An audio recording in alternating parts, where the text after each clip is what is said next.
last night I went out to dinner with some friends. And you know, it's the usual, who's going to have meat, who's going to have fish, who can't have cholesterol, who's taking statins. Oh, you wouldn't think that would be a volatile topic, but it was incredibly volatile. I have one medical friend who believes that everyone in the world should be on statins, and bar none, everyone should benefit. I have other people or other friends who believe that statins are toxic, have immense side effects, and no one should go near them. So what's the real truth? Well, the truth is somewhere in the middle. And when you have your next conversation with your doctor, if he's starting to talk to you about this, here's a tool that you can bring with you. In past years, they've shown that statins don't have quite the same side effects as they thought they did initially, as some of the initial reports came out with. But then the other thing is, it does still have risk.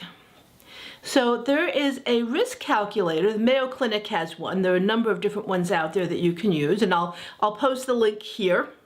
The Mayo Clinic link should go right here so you can find it. I'll put a little bit.ly one so you can remember what it is and just write it down later. And I'll also put it down in the comments below for this video. And what it does is it asks you, questions like, your age, your lifestyle, what's your blood pressure, what's your cholesterol, what's your HDL cholesterol, what's your LDL cholesterol, the things you got from your last medical examination. And then it'll give you a number.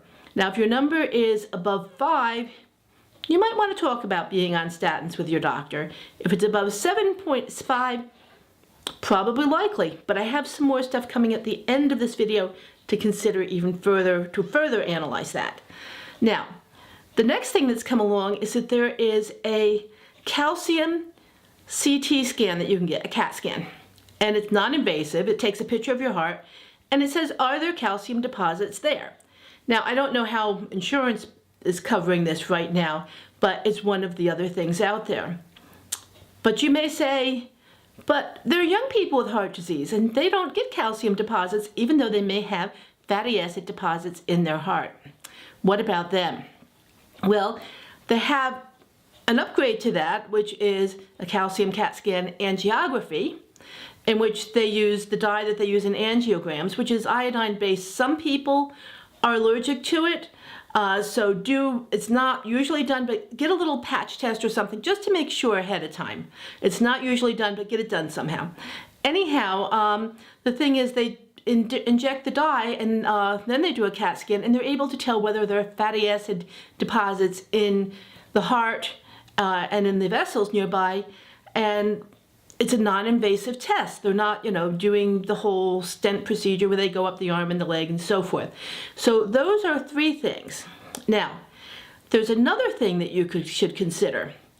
Cholesterol comes in a couple of different forms. We have the HDL, which is good. It takes all the bad cholesterol away. And then we have the LDL, which is bad, which tends to deposit. And, so those numbers give us our total cholesterol. So when we add them together. So anyhow, the thing is, both the HDL and the LDL have dense and fluffy forms.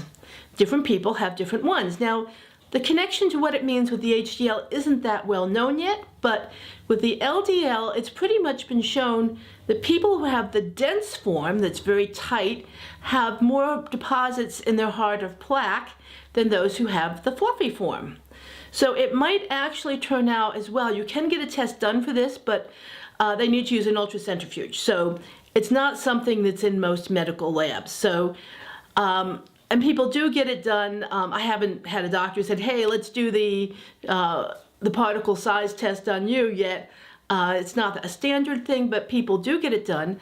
And if it turns out you have the fluffy form, you might also want to consider that in the conversation with your doctor, because that's the one that seems to indicate less risk for heart disease. Of course, all these decisions have to be made with, medical professionals. I'm just hoping to give you some tools that can help you make that decision.